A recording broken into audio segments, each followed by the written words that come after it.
Hello' বন্ধুসকল, welcome to my YouTube channel. তো বন্ধুসকল, মই যে আপোনালোকৰ মাজত এটা গুৰুত্বপূৰ্ণ খবৰ লৈ আহিছোঁ।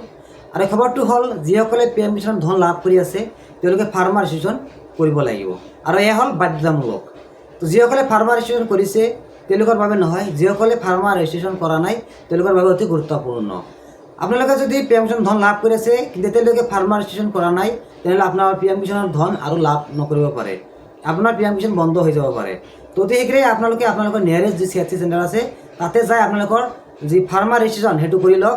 আৰু তাৰে কাৰণে আপোনাৰ ডকুমেণ্টছ লাগিব, আধাৰ কাৰ্ড লিংক থকা মোবাইল, আৰু হ'ল আপোনাৰ খেতিৰ মাটিৰ জবানবন্দী কপি। এইখিনি লৈ আপোনালোকৰ নিয়াৰেষ্ট যি CHC চেণ্টাৰ আছে তাতে যাই আপোনালোকে আপোনালোকৰ ফাৰ্মাৰ ৰেজিষ্ট্ৰেশ্যনটো কৰিব পাৰে। তো ফাৰ্মাৰ ৰেজিষ্ট্ৰেশ্যন কৰিলে লাভ কি হয় যে আপোনাৰ যি পি এম কিষাণ সেইটো আপোনাৰ ঠিকেই থাকিব। আৰু আপোনাৰ এতিয়া যদি সাৰ কিনিব যায় তেনেহ'লে আপোনালোকৰ ফাৰ্মাৰ ৰেজিষ্ট্ৰেশ্যন থাকিব লাগিব।